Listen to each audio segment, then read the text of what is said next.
Hello, and welcome to another video from 3.5 Archive. Today we're going to be doing our 87th D&D 3.5 Prestige class review, and we're going to be looking at the Dragon Lord Prestige class from the Dragon Magic Sourcebook.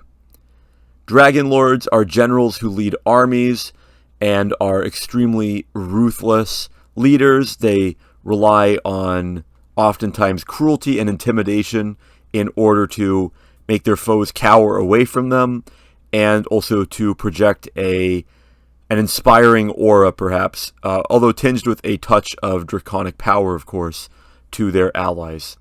This is a very flavorful prestige class, and it's one that is based, of course, heavily around being associated with dragons, and this is really a character that's going to fit very well as a conqueror, or a general, or a leader. There's several references to the leadership feat, or at least the dragon cohort feat, in this prestige class.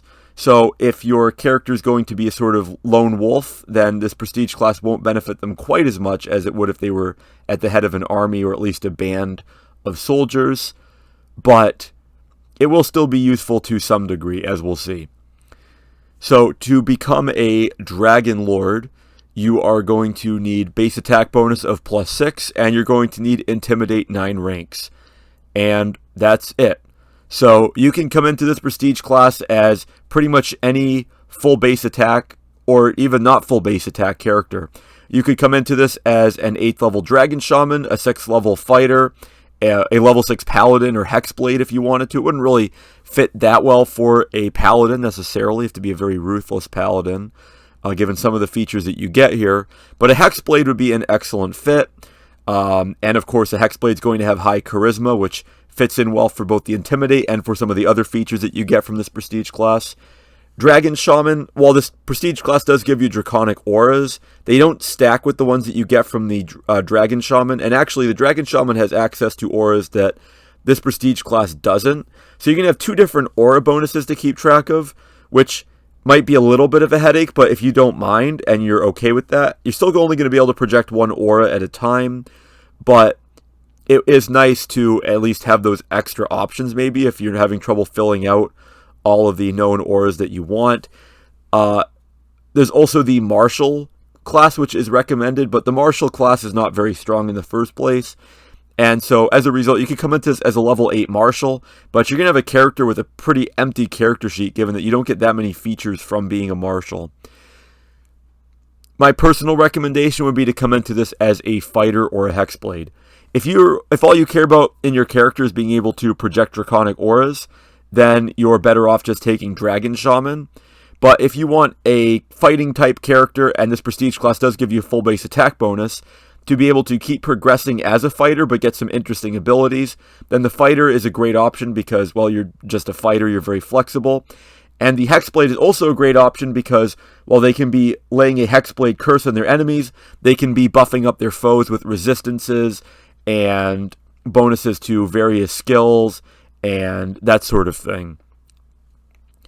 So coming into this as a Fighter or Hexblade is great, but there's so many different options for how you could do it that it's pretty much impossible to list them all. The point is that this prestige class's prerequisites are not at all restrictive. Yes, you do need the base attack bonus, but that's available to pretty much any class, and the Intimidate skill is out there for a lot of classes as well. So a lot of options for how to become a Dragon Lord. Let's take a look at what you get from being one. You're going to get a full base attack bonus, a D10 hit die, a good fortitude save, and 2+ intelligence modifier skill points per level. So you're pretty much going to be getting the same stats as a Fighter. So that more kind of feeds into their sort of implication that you should be a Fighter, although of course you have many other options as well. At level 1, you're going to get Draconic Aura +1, and you're going to get a variety of different auras that you can pick from. These are different from the Dragon Shaman auras, so let's take a look at those.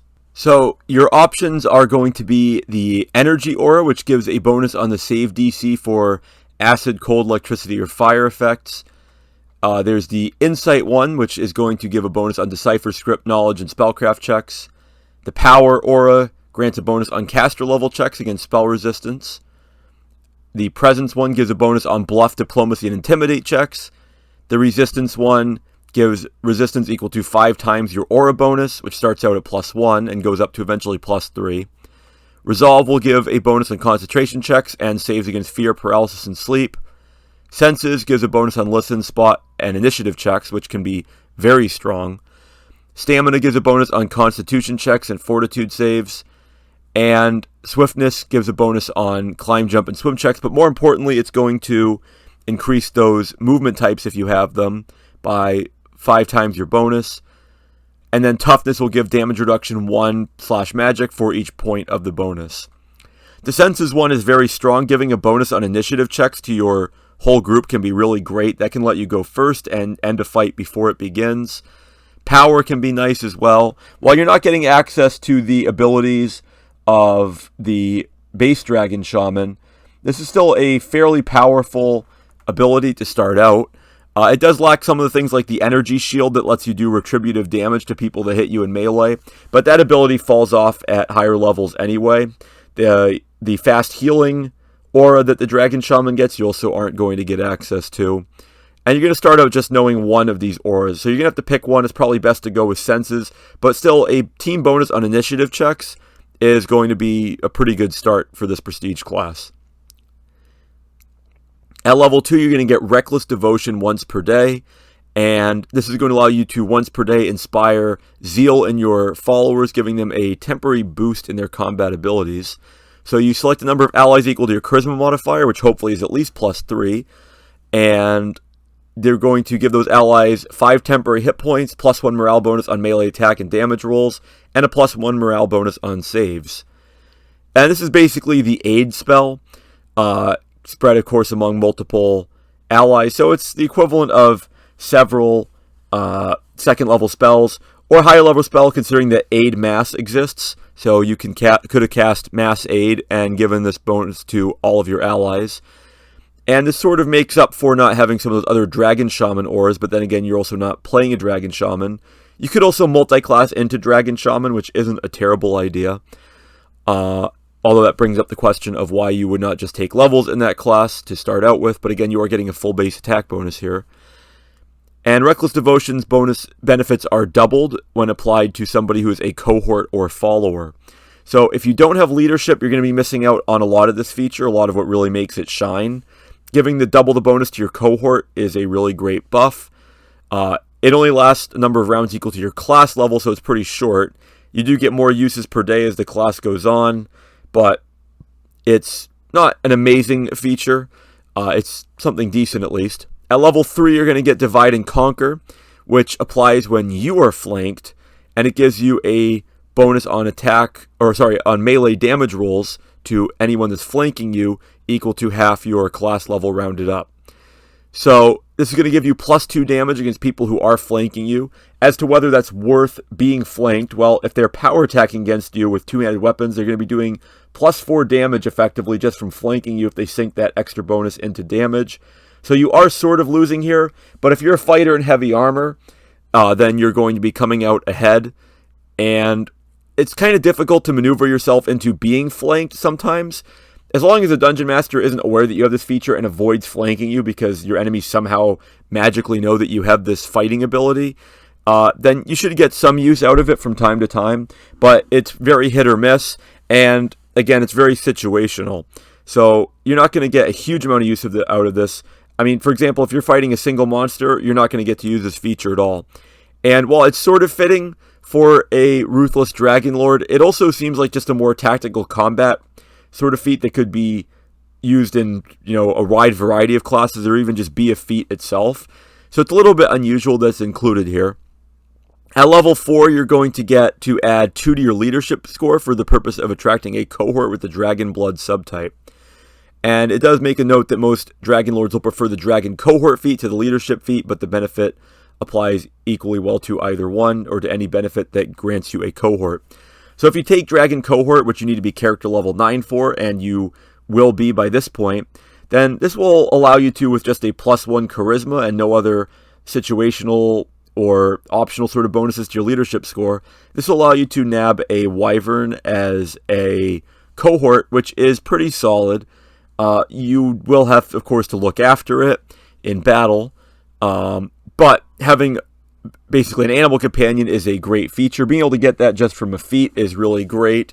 While you won't be getting followers, a lot of the time followers are just more trouble for you to look after. And the Dragon Cohort feat lets you treat the effective character level of a Draconic Cohort as being 3 lower. So combining that with a +2 to your leadership score is going to allow you to get more powerful dragon allies by your side. And that's going to let you get some more use out of the Reckless Devotion feature. You'd be able to grant 10 temporary hit points and a +2 bonus on melee attack and damage rolls to an already fairly strong creature that you have by your side, possibly serving as a mount. So this could be a great option for a mounted combat build. This could be a good option just for having somebody by your side to flank with you and to deal out pretty solid damage. Either way, this is going to require you to take a feat to get use out of it, but it's sort of implied that you're going to want to. It's a little bit odd that it wasn't required as a prerequisite, but you don't have to make use of this feature if you really don't want to, although if you don't, this is pretty much a dead level other than giving you another Draconic Aura known. At level 5, your Draconic Aura goes up to +2. Giving everyone a +2 on initiative checks is pretty good. Giving people resistance 10 against an energy type. And unlike a Dragon Shaman, you have flexibility to choose this whenever you want. So whatever you're fighting, you can give your allies resistance 10 against it, which is a pretty solid option. Against an Ancient Red Dragon's Fire Breath, it might not do anything more than take the edge off, but it's still nothing to sneeze at. It's saving you spell slots that you don't have probably. But it's giving you those sorts of options, and it's allowing you to project it as an aura that you can change up whenever you want. And then at level 6, you're going to get Reckless Devotion 2 per day, which is nice. It's the second use of it. Level 7, you don't get any feature except for a 3rd Draconic Aura known. And at this point, you're starting to run out of very attractive options. Power is still pretty good. It's going to be just a +2, which is going to be equivalent to spell penetration. It's still nice, but there's a lot of other options like Assay Spell Resistance that are a lot better at bypassing spell resist when you really want to sink your teeth into a monster with a spell. And so it's not amazing, and at this point you have to start considering if you want to continue taking levels in this prestige class. At level 8, you're going to get Crushing Defeat, which lets you demoralize enemies. If you incapacitate or slay a foe, reducing them to -1 or fewer hit points, you can make an Intimidate check as a free action to demoralize a number of foes equal to your Charisma modifier within 60 feet of you. So this is a free demoralize attempt, which is good. It's a mind-affecting fear effect, of course, like they all will be, so it's going to be limited in its application. It's still a good option. There's a lot of features like this, and it would be nice if this prestige class gave you other fear-related options, maybe making the shaken condition worse, or making it so that they flee, or giving you something akin to Frightful Presence, filling in that dead level at level 7. This prestige class really is not overpowered, and the main reason for that is that its features are very unfocused and disparate in what they do. But we won't get ahead of ourselves. At level 9, you're going to get Draconic Aura +3, which is going to be your final bonus here. It's never going to be as good as the Dragon Shaman auras, but for what it is, it's still pretty decent. The auras really won't be the main focus of this prestige class. Finally, at level 10, you're going to get Reckless Devotion 3 per day, and you probably won't be using that. And again, there's nothing saying that you can use Reckless Devotion as a swift action. It doesn't seem like you can do that. So you're going to have to be committing a standard action before a fight in order to do so. So a 3rd use per day, maybe if you're getting into that many fights that you're prepared for, but odds are you're going to get attacked yourself or ambushed at some point. So a 3rd use per day of an ability you're already using twice per day is not much of a capstone for this prestige class. Some kind of improvement to the Crushing Defeat to actually make it a bigger part of the class's identity would be a lot better. And filling in something at level 7, maybe some sort of, even just your class level bonus on Intimidate checks to give this prestige class a little bit more oomph to it. I mean, yeah, you're probably coming into this as a charismatic fighter or a Hexblade with good charisma, but even so, it can be hard to intimidate some foes reliably. Being able to really make sure that they're at least shaken, which isn't that much of a debuff at higher levels, is going to be important. So, looking at the Dragon Lord overall, you get some improvement to your Draconic Cohort if you get one, but then again, the Dragon Cohort feat is doing most of the heavy lifting there in terms of actually giving you that cohort. The Draconic Aura is mediocre for the most part. It's giving you options that you could just get from taking levels in Dragon Shaman. Divide and Conquer is situational. Reckless Devotion is nice, but it only really is nice if it's combined with a leadership feat, either Dragon Cohort or the leadership feat itself. And it does require you to have a good charisma.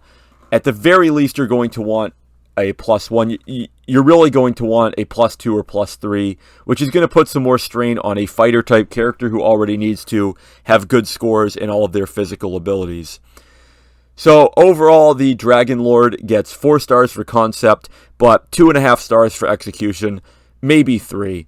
If it comes with the assumption that you are taking the Dragon Cohort feat, then you are getting a Dragon Companion, albeit from a feat, that you can now buff up with a nice ability, and you're getting an aura you can project to all of your allies. If you're playing this as a Hexblade, it can be a pretty decent leadership type character, and you can serve as a frontline fighter, but you're also going to be serving the buffing role more than you are going to be dealing out a lot of damage. And with a creature companion, especially a dragon one with a d12 hit die, you're going to be able to soak up a bit more damage than most of these frontline companion characters, like a paladin with a heavy warhorse, or a ranger and an animal companion, or a druid with their animal companion. But you're also not going to be as good at that as a character that had focused on it more for maybe another prestige class. The biggest issue with the Dragon Lord is that it's just not very focused. It wants to give you a lot of different dragon-related and dragon shaman aura-related features, but it doesn't really build on them or elevate them above what you'd be getting from being a dragon shaman. It's still a decent choice for a character that wants to be a conqueror type, riding on some kind of dragon beast and inspiring his allies in battle, as well as demoralizing his foes when he slays them, or perhaps has his dragon messily eat them as a demonstration. I have played alongside characters like that, and while this would be a good prestige class for them, it's not one that I could recommend taking overall. So maybe 3.5 stars if this is really your theme that you want to go for with your character. But in terms of something just to choose, you're not going to be getting anything really excellent out of it that's going to really build up into something better. You're just going to get a few different minor improvements and be forced to kind of stick to one archetype and not be particularly good at it. It's not a bad prestige class, but it's not a great one either. It's one you're definitely going to pick for flavor reasons. So that'll be about it for this D&D 3.5 Prestige Class review. Please like, share, comment, subscribe, and so on. Thanks for watching, and I will see you next time here on 3.5 Archive.